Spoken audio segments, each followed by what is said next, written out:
What's going on YouTube? This is your boy Black Blade Uchiha coming to you with another video on this game Black Deck.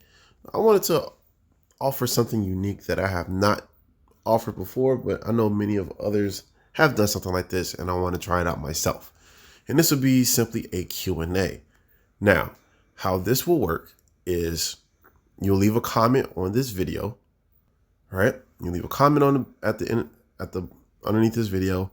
I will go through the comments and look for any and all questions that you have, and then I'll answer them in a responding video. Okay. So I know it's not going to happen all today or all tomorrow, but I want to at least do this over a period of a couple of days. Okay.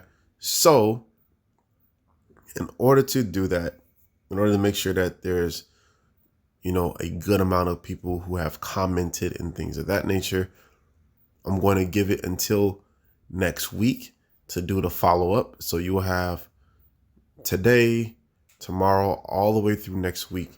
We'll say today's Thursday, so let's do next week Wednesday.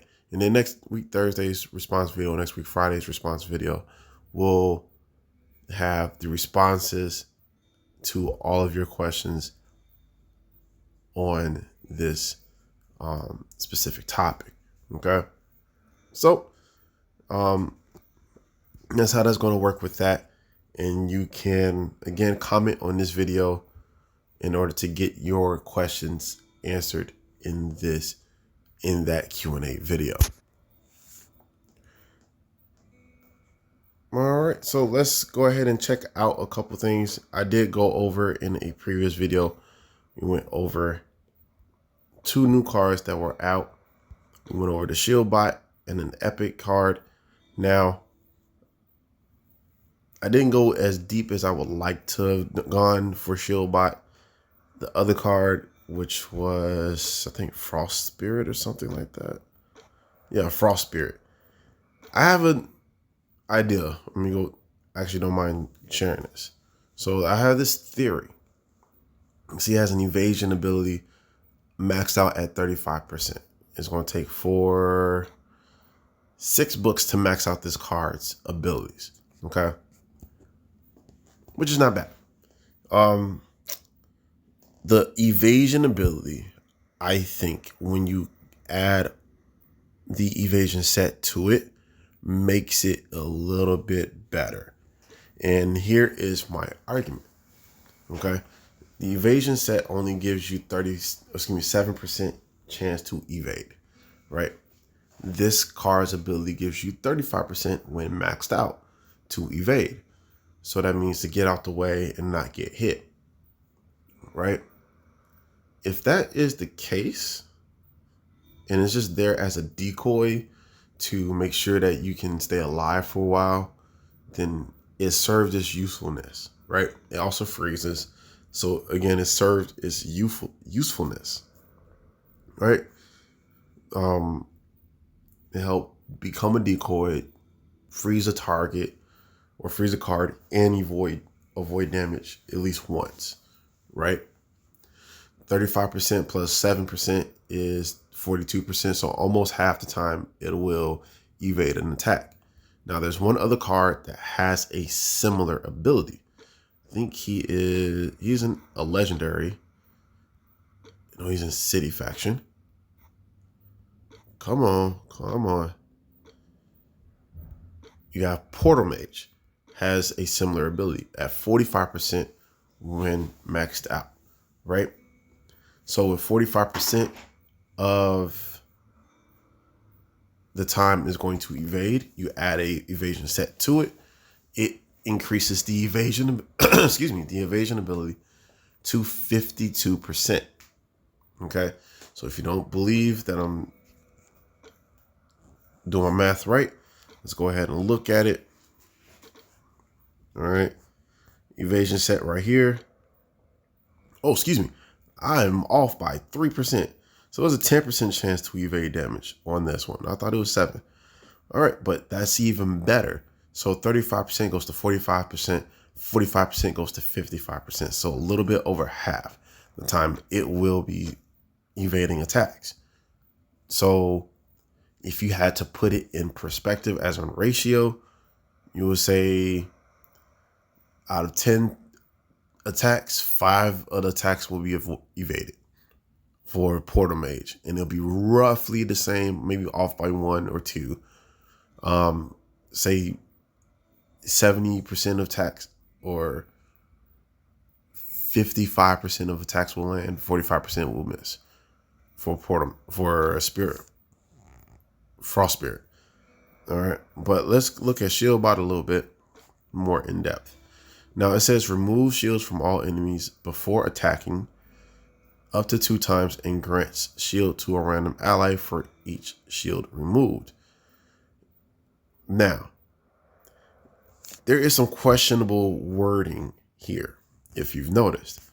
So it says when you look at the max ability right here, when it's showing you how many books you can put into that ability, this is 5 books, right?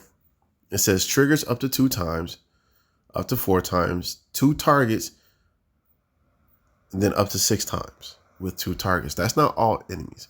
All many enemies would mean all enemies. So this doesn't make any sense. Yes, it would still be useful. Yes, you could still use it in, let's just say, the Hero Soulstone dungeon, which I can't remember the name of, with the shock ability cards.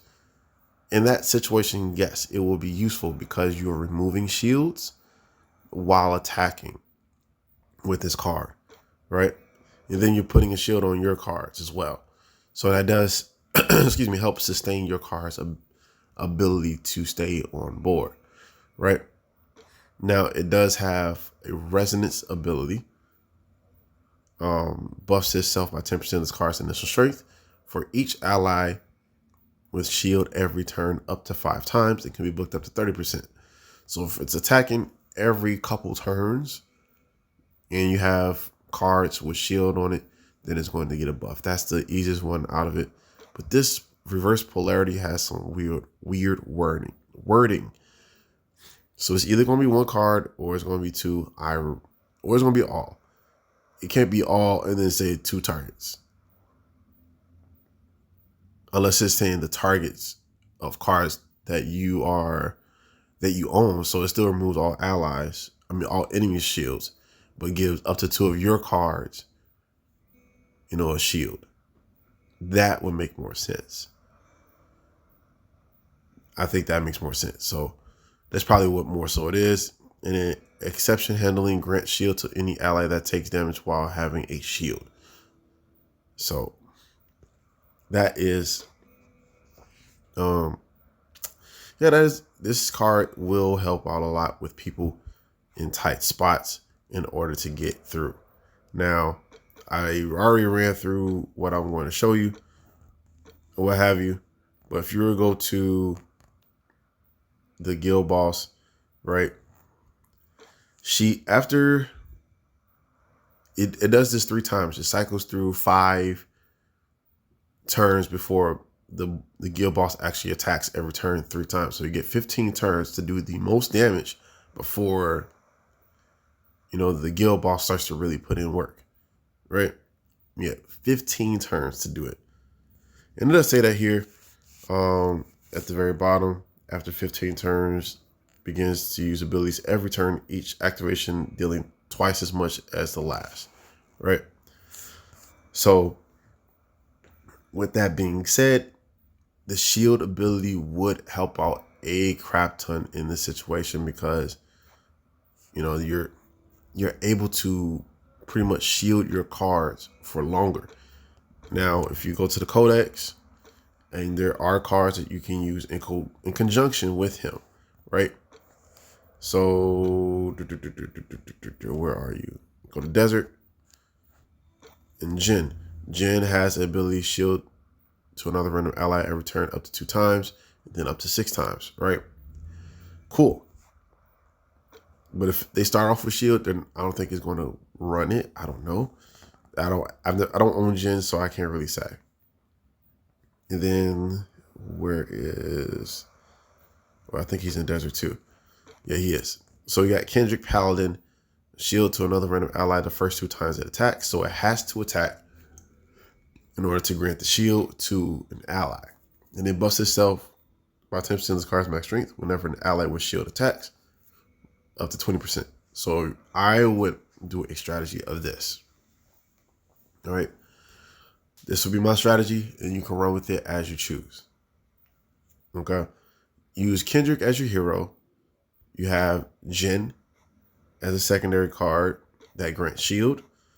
Then once you have a copy of not Deskbot, that's a Yu-Gi-Oh card, Shieldbot, right? Use all three in the same deck. So you always have someone adding shield to your cards, right? Then the rest of your cards are all range.